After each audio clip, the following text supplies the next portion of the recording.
Alright guys, welcome back. So I wanted to do this video to cover the Heroes contract. This is the first contract that you get in the game, as well as the first 5-star Astromon that you're going to get for free in the game.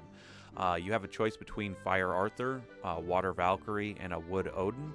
And what I wanted to do is just show you how to go about evaluating an Astromon moving forward, and kind of how I look at something and where does it going to fit in.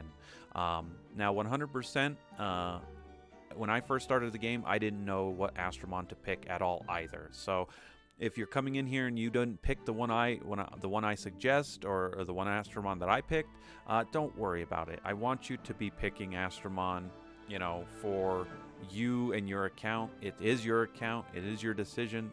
Pick whoever you want. But what I'm hopefully going to teach you is how can you look at an Astromon and go, this Astromon is good or this Astromon is bad. And a lot of that comes down to their skills as far as what they are, what kind of Astromon they are. The last little bit of this is where do they fit into the team. And so for me, right now, my concern on this new account is getting to the mid-game. The mid-game is farming golems and starting to build up gems, okay? Gems are what's going to make any Astromon shine. Even the I say bad.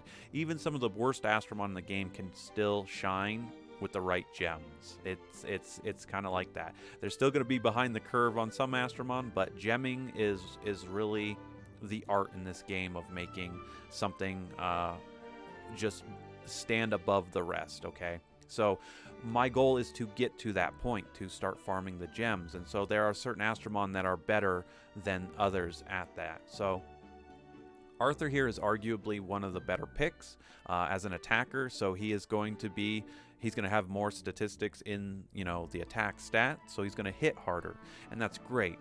But what comes down to Arthur is then what is his skills at. So looking at his skill, his normal attack is 100% chance to stun.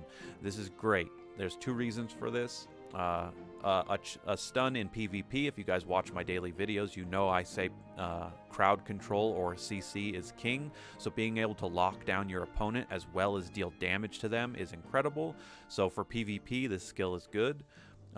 This also can affect bosses in the game. However, bosses have a higher resist to status effects.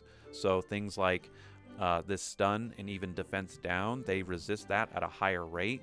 So unfortunately on bosses, unless you're pairing Arthur with somebody who can do a resist down, this is really not going to activate all that often for you to stun bosses. You'll see this activate more in PvP, and again, you'll see that in my daily videos when I go through PvP with one of the Astromons I have who has the ability to stun as well.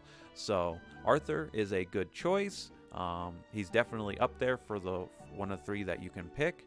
However, I went with the Water Valkyrie, and it comes down to her her skills here. So looking at her normal skill though is Predator, increasing damage dealt by 50%. The goal is to kill stuff as fast as possible. Anything that helps you increase that damage is going to be great. And so the fact is that she gets to hit harder right off the bat, I'll take it. So this is why for me she beats out Arthur, as far as, again, picking an Astromon that's going to help me get what I want, which is I want to be farming the Golems B8 dungeon, which is a fire dungeon. So we're also at a type advantage. Water beats fire in this game, right? So she's also going to hit harder because she has a type advantage on top of having Predator. This is almost a no-brainer with this. Her 5-star skill, 100% chance to reduce the enemy's defense.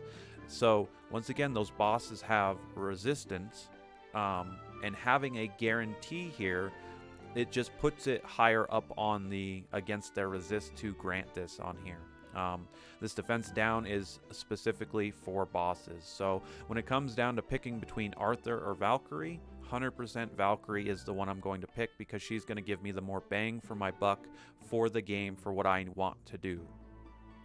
So that doesn't mean Arthur isn't good. If you put the two of them in front of me, I'd honestly tell you, again, Valkyrie is not a short-term Astromon. You will use her a lot.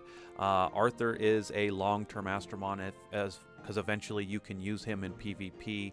And again, he's still an attacker. He's still going to clear stuff. The problem is to get into Golem's B8 to start farming the gems that you need on these Astromon. Water Valkyrie is going to be able to beat him out because she does more damage, and on top of the defense, the higher chance to put defense down. I'm going to quickly cover the last Astromon here, and the reason why it's going to be quick is, unfortunately, Odin here is the low man on the totem pole. She's another attacker, which is great. However, her active skills don't help her in really the way that it needs to. HP Siphon is good for a self-heal on her. She's an attacker, so she's going to hit hard. Thus, she's going to keep herself alive. Again, this is not saying that she's not good, but this skill has no merit out there in the game. And once again, we're going into the fire dungeon. Fire beats wood, so she's not going to help us clear golems. So this Astromon is unfortunately not going to be useful in that farming. And again, as you've noticed the theme on all three of these Astromon, we have another defense down.